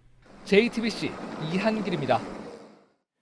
이렇게 한미 간의 시각차가 큰 만큼 앞으로 협상이 매우 치열할 것으로 예상이 됩니다. 미 국방부 보고서를 저희가 분석을 해보니까 일단 미국 측은 주한미군 운영유지비라는 항목을 크게 늘려잡아서 우리 정부를 압박할 것으로 보입니다. 양측이 협상 테이블에서 꺼내놓을 핵심 논리가 무엇인지 김소현 기자가 정리해드리겠습니다. 미 국방부가 지난 3월에 낸 보고서입니다. 지난해 주한미군 주둔에 43억 달러를 썼다고 돼 있습니다. 그런데 1년 전 보고서를 보니 원래 예산은 31억 달러였습니다. 계획보다 41%나 더 쓴 겁니다. 왜 이렇게 늘어나를 봤더니 운영 및 유지 비용이 크게 는 걸로 나옵니다. 10억 달러를 잡아놓고는 무려 22억 달러를 쓴 겁니다. 하지만 일단 이 운영 유지비란 개념 자체가 너무 포괄적이라는 지적이 나옵니다. 2만 8천 명 주한미군이 5만 명인 주일미군보다 더 많은 운영 유지비를 쓴 데 대해서도 설명이 필요합니다. 그럼에도 미국은 일단 지난해 쓴 돈을 근거로 올해도 주한미군 주둔에 44억 달러, 우리 돈 5조 2천억 원을 쓰겠다는 계획입니다. 이렇게 되면 방위비 규모가 커지고 우리 측 분담금도 늘어날 수밖에 없습니다. 물론 이런 미국 측 논리에 맞서서 우리 정부가 준비한 방어 논리도 있습니다. 대표적으로 우리가 미국산 무기를 얼마나 많이 사는지를 상기시키는 것도 하나의 전략이 될 거라는 게 정부 관계자의 설명입니다. 당장 지난달 정상회담에서 문재인 대통령은 앞으로 3년간 미국산 무기 12조 원어치를 더 살 거라고 밝힌 바 있습니다. 이와 함께 방위비 말고 우리 정부 예산으로도 미군을 많이 지원하고 있다는 점도 강조될 걸로 보입니다. 올해 나온 국방백서에 따르면 우리 정부는 2015년에 이미 주한미군 주둔의 직간접 지원에 5조 4천억 원을 썼습니다. 카투사를 지원하고 미군의 부동산이나 통신선 사용료 등을 내느라 쓴 국방 예산이 적지 않은 건데 협상장에서 우리 대표단이 내놓기에 적절한 근거입니다. JTBC 김소현입니다. 정부가 액상형 전자담배를 피우지 말라고 권고한 바 있죠. 이 니코틴 성분 서류를 위조해서 불법으로 수입된 액상 전자담배가 폭넓게 유통되고 있습니다. 업자들은 세금을 피하며 수십 배 폭리를 취하고 있습니다. 배양진 기자입니다. 서울의 한 전자담배 매장입니다. 담배 줄기로 만든 제품을 추천합니다. 지지까지 한다면 써요. 현행법상 잎에서 추출한 니코틴으로 만든 것만 담배입니다. 줄기나 뿌리로 만들면 세금도 내지 않고 성분 검사도 받지 않습니다. 그런데 담배 잎 니코틴을 줄기 니코틴으로 둔갑시켜 불법 수입하는 정황이 드러났습니다. 어차피 그거는 진짜 줄기도 아니잖아요. 그냥 공장국가니까 지네 마음대로 그냥 줄기라 하고. 서류를 조작해달라는 요구도 합니다. 납품했던 양이랑 또 얼추 맞춰야지 서류가 조작된 게 딱 그 수량이. 그거는 뭐 수입 서류는 그거는 맞출 수 있어요. 판매는. 이렇게 들여온 가짜 줄기 니코틴으로 만든 전자담배는 수십 배 가격에 팔립니다.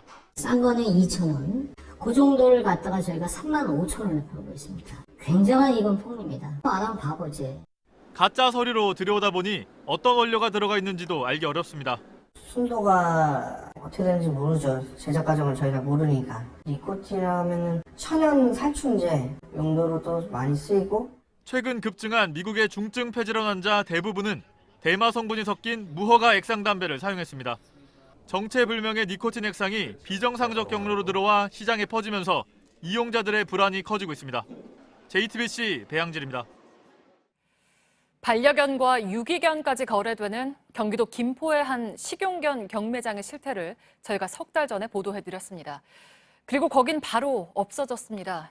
그런데 경기도 파주에서 비슷한 경매장이 또 발견됐습니다. 오늘 그 앞에서 동물권 단체들과 경매업자들이 충돌했습니다. 최규진 기자의 보도입니다. 산속에 숨겨진 한 창고 앞에 동물권 단체가 모입니다. 불법 식용견 경매장을 폐쇄하라는 피켓을 들고 구호를 외칩니다.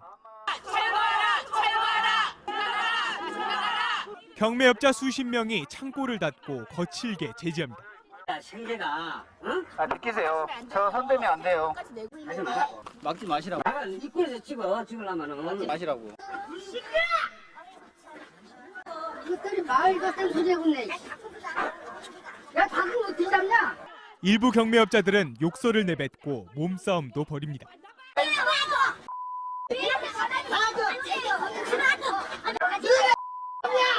경기도 파주의 한 무허가 식용견 경매장에서 동물권 단체들이 기습 시위를 벌였습니다.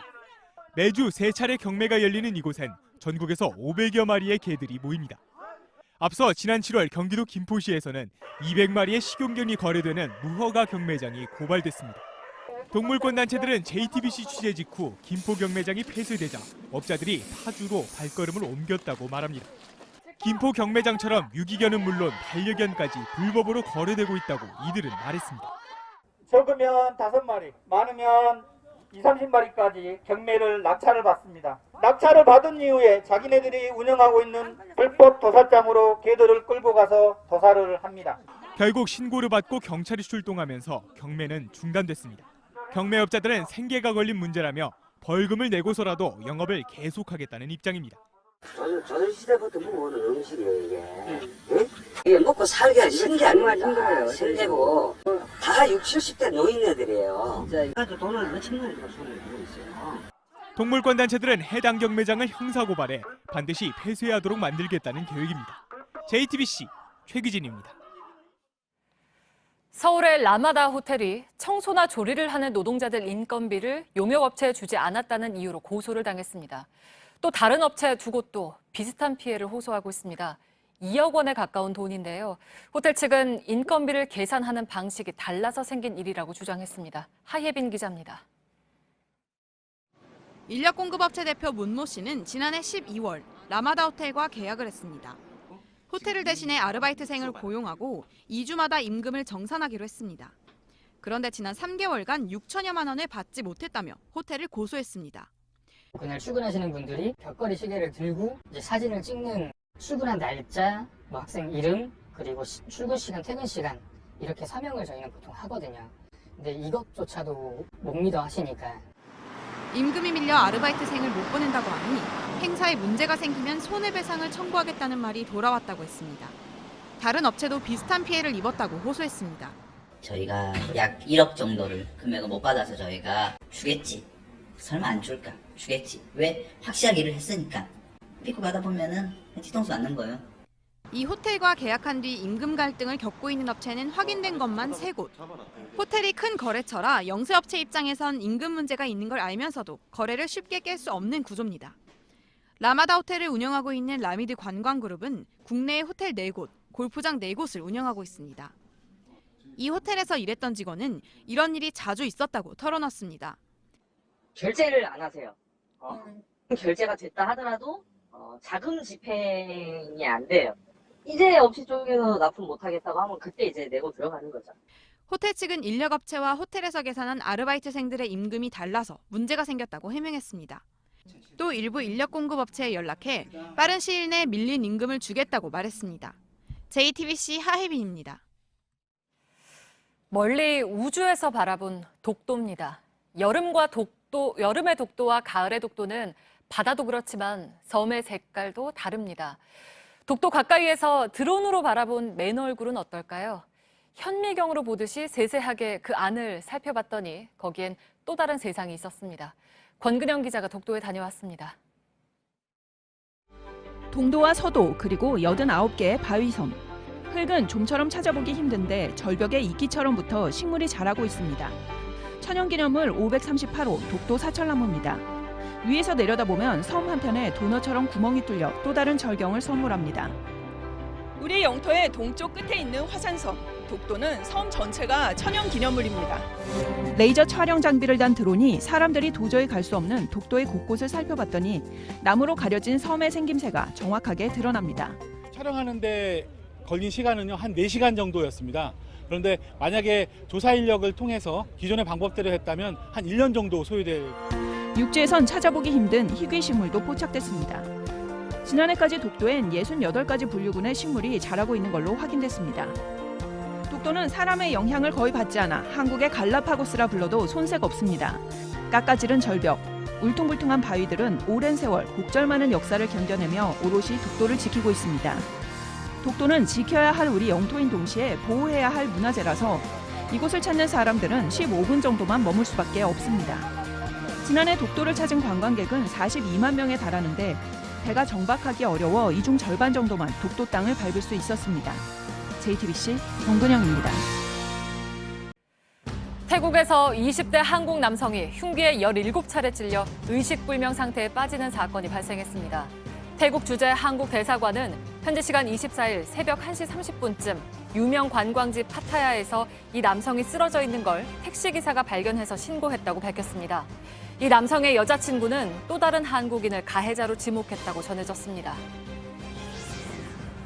부산의 한 산부인과에서 태어난 지 5일 된 신생아가 머리를 크게 다쳐 의식을 잃고 깨어나지 못하고 있습니다. 부모는 산부인과에서 실수로 아기를 바닥에 떨어뜨렸을 가능성을 주장하지만 병원 측은 신생아 관리에 문제가 없었다는 입장입니다. 경찰은 산부인과 내부 CCTV 영상을 확인하고 병원 관계자들을 불러 조사할 계획입니다. 다음 주 민간 택지에 대한 분양가 상한제 시행이 예고된 가운데 서울의 아파트값 오름세가 이어지고 있습니다. 한국감정원은 이번 주 서울의 아파트값이 지난주보다 0.08% 올라 17주 연속 올랐다고 밝혔습니다. 특히 송파구가 0.14%, 서초구가 0.12% 오르는 등 강남 3구가 가격 상승을 이끌었습니다. 미국과 유럽의 수학자들이 세계 각국의 개인용 컴퓨터 50만 대를 연결해서 64년 동안 풀지 못했던 수학계의 난제를 풀어냈습니다. 이 문제는 어떤 정수를 3번 곱한 수를 3개 더하거나 빼서 1에서 100 사이의 숫자를 만드는 문제로 42를 만드는 조합만 찾지 못한 상태였습니다. 미국과 영국의 대학 교수들은 이 문제를 풀기 위해서 PC 50만 대를 이틀 동안 동원한 걸로 알려졌습니다.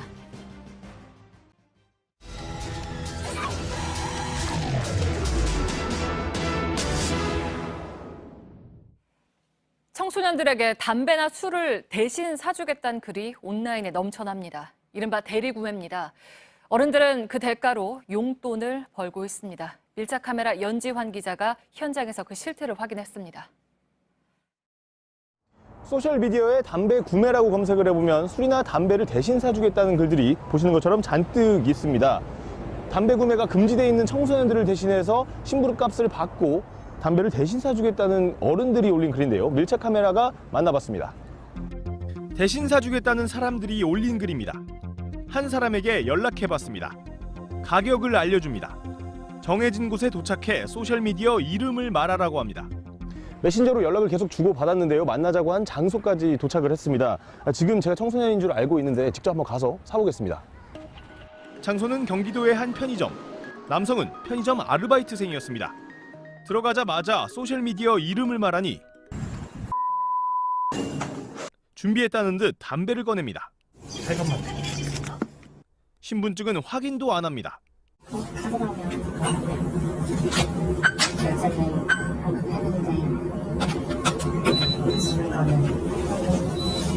심부름값은 현금으로 달라고 합니다. 취재기자라고 신분을 밝히니 모두 털어놓습니다.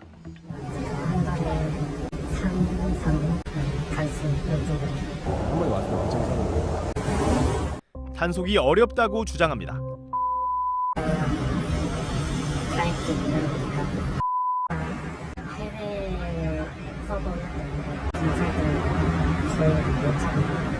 조금 전에도 학생에게 담배를 팔았다며 메신저를 보여줍니다.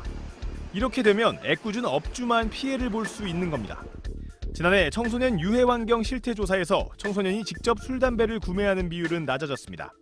반면 대리자를 통한 구매는 늘었습니다. 담배의 경우 5명 중 1명꼴로 대리 구매 경험이 있다고 답했습니다. 학생들은 어떨까?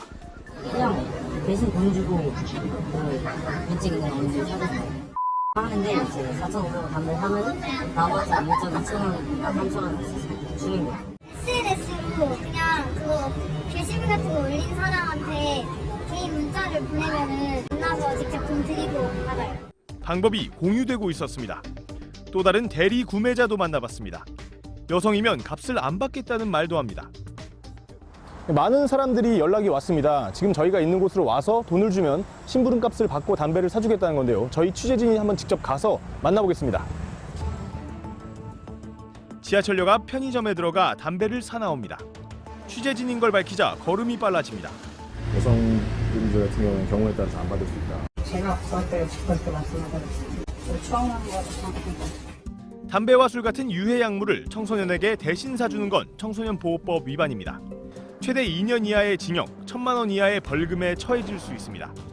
이를 구매해주고 낯선 사람하고 이제 만나야 되는 거죠. 그래서 어떤 상황들이 생길지는 잘 예측을 못하니까 성적인 문제나 이런 게 있을 수도 있고. 경찰 관계자들은 역으로 사기 피해를 당할 수 있고 2차 범죄에 이용될 수 있다며 주의할 것을 당부했습니다. 추적이 어렵다는 점을 이용해서 소셜미디어 안에서 청소년들에게 술과 담배를 권하는 사람들. 이들은 대부분 단순한 용돈벌이가 목적이었습니다. 청소년들의 일탈에 지름길의 역할을 하는 이들을 단순히 나이가 많다는 이유로 어른이라고 할 수 있을까요? 밀착 카메라 연지환입니다.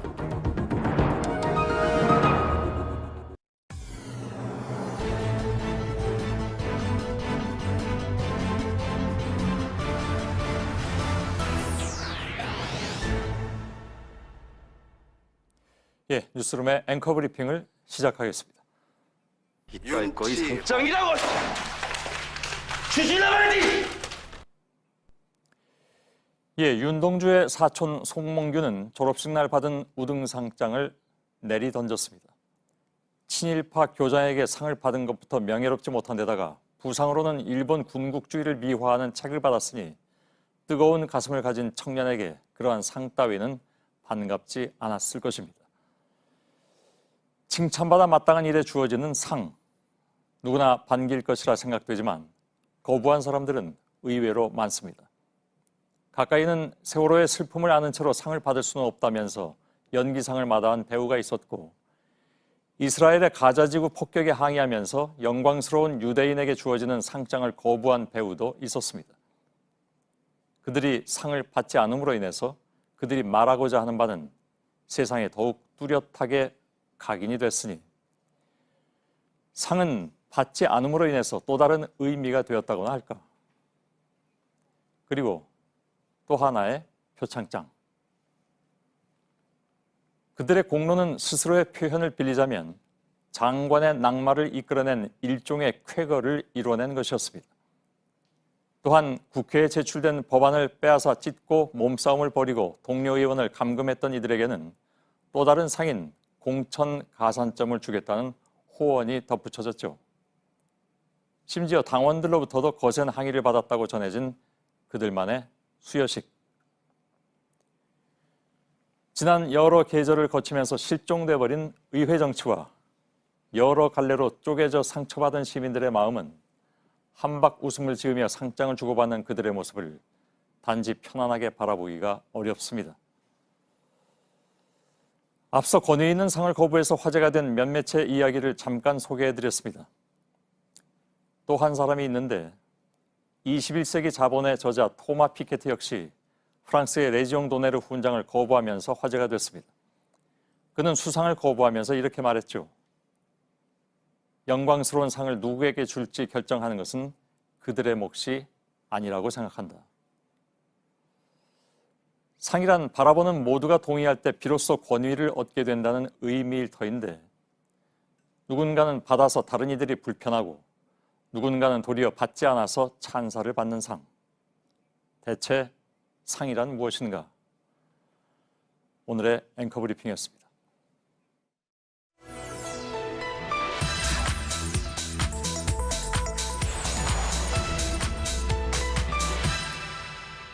노란 딱지가 굉장히 우리 우파 유튜버를 위축하게 하는 부분이 있다고 생각을 합니다. 이미 블랙리스트가 있는 것 아닌가 하는 그런. 네, 유튜브 영상에 이런 노란 딱지가 붙으면 해당 영상에 붙는 광고가 제한되고 결국 영상의 주인에게 돌아가는 광고 수익이 줄어듭니다. 그런데 이 노란 딱지가 정부 여당을 비판하는 보수 유튜버들에게만 집중되고 있다, 이런 주장이 나오고 있습니다. 오늘 한 의원은 유튜브를 공정위에 고발했습니다. 팩트체크 이가혁 기자와 따져보겠습니다. 네. 일단 노란 딱지를 누가 왜 붙이는 겁니까? 유튜브가요, 인공지능 시스템으로 자동으로 붙입니다. 네. 이 노란 딱지가 붙었다고 해서 영상이 삭제되는 건 아니라서 일단 시청자가 보는 데에는 문제가 없습니다. 이건 광고가 붙냐 안 붙냐의 문제인데, 공개된 기준은 이렇습니다. 폭력적이거나 음란물, 담배나 총기 관련 영상, 이런 것들입니다.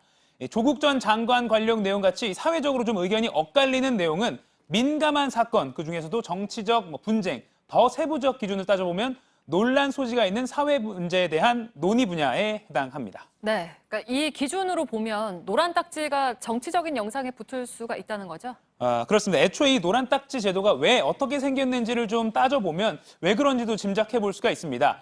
2017년 초에 영국에서 나치를 추종하는 유튜브 영상에 영국 정부의 광고가 붙은 일이 있었습니다. 네. 그래서 논란이 커졌는데요. 이런 문제에 대한 언론 비판이 이어졌고, 광고주들도 우린 이런 종류의 영상에는 광고를 붙이기 싫다, 이렇게 네. 적극적으로 불만을 표했습니다.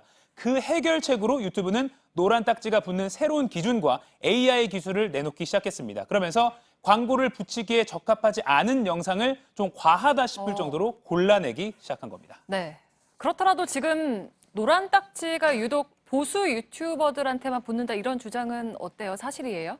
근거가 없습니다. 네. 온라인에 검색만 해보면요, 이게 내 영상에도 노란 딱지가 붙어 있습니다라고 이렇게 자기 영상을 올린 경우가 있습니다. 2년 전부터 그런 게 꾸준히 많이 올라와 있는데, 이 중에는 진보 성향으로 분류된 유튜버, 또 심지어 그냥 귀농 생활을 올리고 있는 정치적 색깔과는 관련이 없는 유튜버도 많습니다. 네. 특히 현행 노란 딱지 제도가 정착한 2017년 8월 이미 국내 IT나 게임 분야 유튜버를 중심으로 이런 문제 제기가 이미 되어 왔습니다. 조국 전 장관 등 이 정치 상황 때문에 이번에 새롭게 나온 그런 문제가 아닌 겁니다. 예를 들어서 저희 JTBC도 JTBC 뉴스 유튜브 계정이 있는데 거기에 보면 저희 팩트체크 영상도 올라옵니다. 이 관리자 페이지를 접속해보면 노란 딱지 붙어있는지를 관리자가 볼 수가 있는데요. 이렇게 네. 팩트체크 영상 중에서도 노란 딱지가 붙어있는 게 덜어 있습니다. 네. 이 조국 전 장관 처남이 세월호 항해사다 이런 가짜뉴스를 검증했던 거 기억나시죠? 그 영상에도 붙어 있고요. 또 헝가리 유람선 참사 관련 가짜뉴스 검증 또는 강간 미수와 주거 침입이 좀 모호한 그런 상황을 저희가 판례로 검증했던 그 영상에도 이렇게 노란 딱지가 붙어 있습니다. 네, 우리 거에는 그러면 노란 딱지를 왜 붙였다고 합니까? 확인을 좀 했습니까? 네, 이유는 유튜브가 공개를 하고 있지 않습니다만 이 유튜브가 공개한 기준대로라면 민감한 사건, 참사, 또 성적 학대 관련이라고 분류가 됐을 것으로 추정할 뿐입니다. 네. 그리고 또 인공지능으로 먼저 검색을 한다고 했잖아요. 그게 실수를 할 수도 있으니까 네. 그 보완책으로 다시 분류해달라고 저희가 요청을 할 수도 있습니다. 네. 실제로 저희가 조국 전 장관 처남이 세월호 항해사냐 이걸 따져본 그 팩트체크 영상에 관해서 노란 딱지를 떼어달라고 요청을 해봤더니 네. 직접 영상을 확인한 결과 계속 노란 딱지 판정이다 이런 답변을 받았습니다. 네, 그러니까 좀 결과적으로 보면 뭔가 분류 시스템이 정확하지는 않지만 아무튼 보수인지 진보인지 이게 기준이 아니라 광고주가 좀 선호하지 않을 만한 내용이 감지된다 싶으면 이 노란 딱지를 붙인다라는 거죠? 네, 그렇습니다. 과거 유튜브 부사장이 어떤 말을 했냐면요. 이 유튜브에 존재하는 자유로운 표현과 또 광고주들이 광고를 시키길 원하는 컨텐츠는 서로 다른 것이라고 밝힌 바 있습니다. 즉, 이 광고주 입장에서는 최대한 논란거리가 없는 그런 영상에 네. 자신의 광고가 붙길 원하기 때문에 만약에 영상을 올린 사람이 수익을 내려면 그런 영상들을 올리라는 뜻입니다. 따라서 보수 유튜버 탄압이다 또는 블랙리스트가 있다 이런 주장은 객관적인 근거가 더 없다면 말 그대로 주장일 뿐인 상황입니다. 네, 알겠습니다. 팩트체크 이가혁 기자였습니다.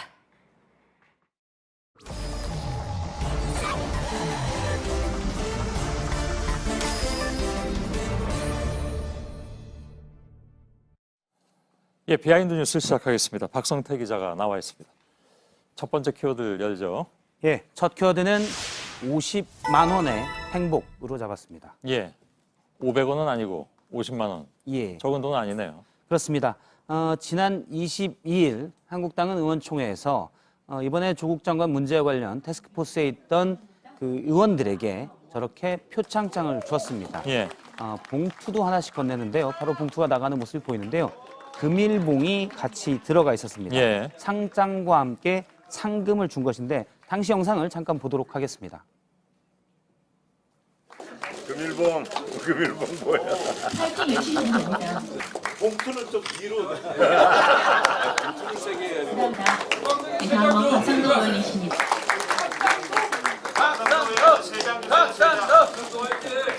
예. 박상도 의원에게는 3장을 줘라. 표창장이 3장이긴 쉽지 않고 금일봉을 3장을 줘라라는 것으로도 해석이 되는데요. 예. 금일봉에 상당히 좋아하는 모습도 확인이 됐습니다. 완전히 잔치집 분위기 같은데? 그렇습니다. 예. 오늘 당시 저 봉투에 얼마가 있었는지가 공개가 됐는데 50만 원 상품권이 들어 있었습니다. 예. 글쎄, 돈이 들어 있어서 분위기가 더 좋았던 건가요? 그렇게 의원들한테 50만 원이 어느 정도 크기의 돈인지 모르겠습니다만. 예, 일반 서민들에게는 상당히 큰 돈인데요. 예. 그런데 내부에서도 비판이 많았습니다. 예. 어쨌든 나라가 혼란스러웠는데 장관이 물러났다고 이게 파티까지 할 일이냐라는 얘기인데요. 예. 신상진 의원 같은 경우는 페이스북에 글을 올렸는데 한국당 지도부는 정신 차리길라고 올렸고요. 예. 조경태 의원은 최고위원입니다. 국민들이 봤을 때는 자칫 교만해 보인다. 금일봉까지 돌린 건 심했다라고 지적했고 예. 강석호 의원도 좀 맥락은 달랐습니다. 거기에 끼지 못한 의원들은 그러니까 표창장과 금일봉을 받지 못한 의원들은 분발해야 되겠다 생각도 하겠지만 섭섭할 수도 있다는 취지로 얘기를 했습니다. 예. 이재호 전 의원의 경우도 더구나 50만 원짜리 상품권까지 줬다니 그러고도 국민들 볼 면목이 있는가라고 따졌습니다. 예. 오늘 최고위원회에서도 최고위원들이 이게 대놓고 공개적으로 우리끼리 파티할 일이었냐 자성해야 된다라는 목소리까지 나왔습니다. 예. 참 그렇군요. 예. 예. 두 번째 키워드는요? 두 번째 키워드는 적과의 땡큐로 잡았습니다. 예. 적은 누굴 얘기하는 겁니까? 자유한국당 민경욱 의원과 공지영 작가를 들었는데요. 예. 물론 적이라는 표현이 과도할 수 있지만 정치적 입장은 상당히 반대로 알려져 그렇죠. 예. 있습니다. 먼저 공지영 작가가 트윗을 하나 오늘 올렸습니다. 정경심 교수가 구속된 다음에 민주당 지도부가 잘못했다면서 지역에 있는 민주당에 하루 종일 전화하고 문자, 즉 항의 문자를 넣읍시다. 그리고 이해찬 대표의 사퇴도 요구합시다라고 소셜미디어에 글을 올렸습니다. 예. 그런데 이 글을 바로 자유한국당 민경욱 의원이 공유를 했습니다. 그러면서 링크를 같이 걸어놓고 이해찬 사퇴 자세한 이유는 잘 모르겠지만 뭐 좋은 일이겠죠. 우리 함께 동참해요. 공지영 땡큐라고 했습니다. 예. 처음엔 훌륭한 일인 것 같다라고 했다가 좀 표현이 과했는지 고쳤습니다. 예. 뭐 어쨌든 좀 뭐 비아냥의 느낌이 좀 들어가 있네요. 예, 그렇습니다. 예. 그래서요. 정치적 입장이 전혀 다를 것 같은 두 사람이 어떻게 보면 동시에 이해찬 대표의 사퇴를 요구한 셈인데요. 사실 이 사항은 좀 놓고 보면 예. 조국 장관 문제에 대한 민주당의 복잡한 분위기가 좀 엿보입니다. 일부 당원들은 민주당 지도부가 조 장관을 제대로 지키지 못했다고 강하게 비판하고 있고 또 일부 당원과 여론에서는 민주당이 조국 장관을 너무 두둔했다라는 비판 목소리도 있습니다. 예. 사실 이런 복잡한 분위기 때문에 오늘 정경심 교수가 구속된 뒤에 민주당에서는 공식 논평 없이 원내대표가 짧은 입장을 내놨었는데요. 잠깐 들어보겠습니다. 예. 정경심 교수의 구속영장과 관련해서 우리 당은 재판부의 판단을 존중합니다. 예, 원내대표가 재판부의 판단을 존중한다고 했지만 원론적인 입장이라고 봐야 되겠네요. 그렇습니다. 예. 서른 의원 같은 경우는 바로 구속영장 발부가 원칙과 달라 대단히 유감이라면서 강하게 비판을 한 목소리도 있고요. 예. 오늘 불출마를 선언한 표창원 의원의 경우 이 복잡한 심정을 좀 제대로 비쳤습니다. 그러니까 조국 장관을 지키려 했지만 못 지켰다는 얘기도 하고 또 공정과 정의를 주장했지만 젊은 사람들이 보기에 그걸 제대로 못한다는 그래서 내로남불로 비춰지는 면이 있어서 이 부분에 대해서는 상당히 괴로웠다라는 심정을 내비치기도 했습니다. 예. 마지막 키워드를 열어볼까요? 마지막 키워드는 인터넷 뱅킹 때문에로 잡았습니다. 아마도 손학규 대표에 대한 얘기 같은데요? 그렇습니다. 예. 바른미래당은 이준석 전 최고위원이 제기한 손학규 대표의 당비 대납 의혹을 두고 연일 시끄럽습니다. 서로 대납이다 아니다 맞서고 있는데요. 예. 일단 현재까지 확인된 것을 잠깐 정리를 해보겠습니다. 그러니까 손학규 대표가 개인 비서를 통해서 사무부총장에게 당비를 입금했고 사무부총장이 바른미래당 계좌로 당비를 입금한 겁니다.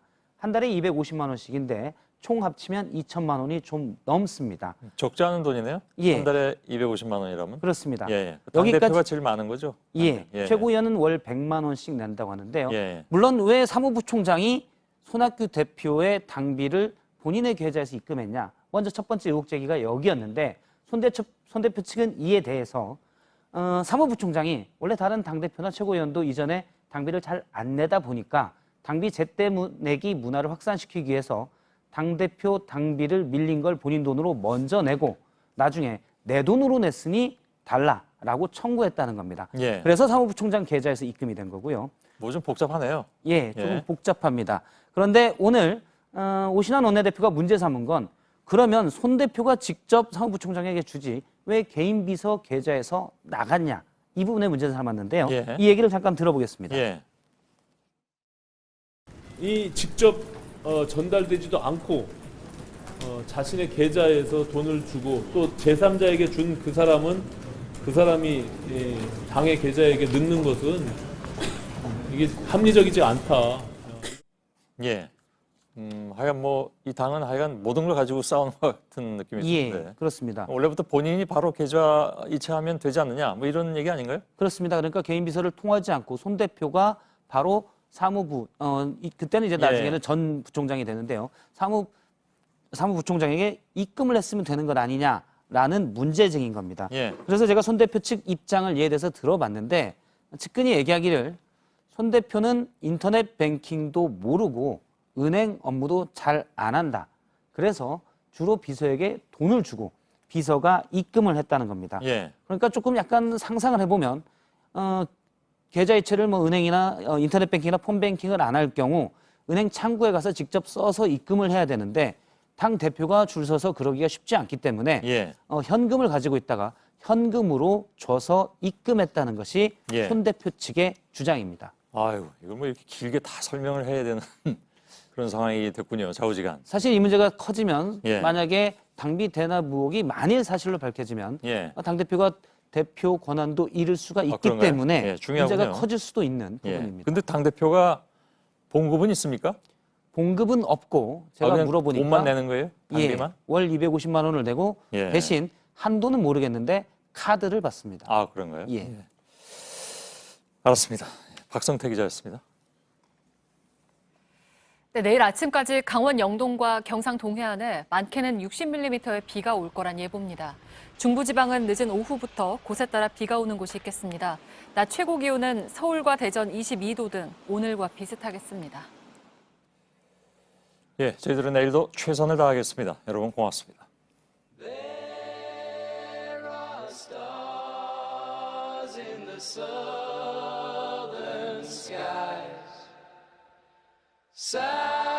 Southward as you go,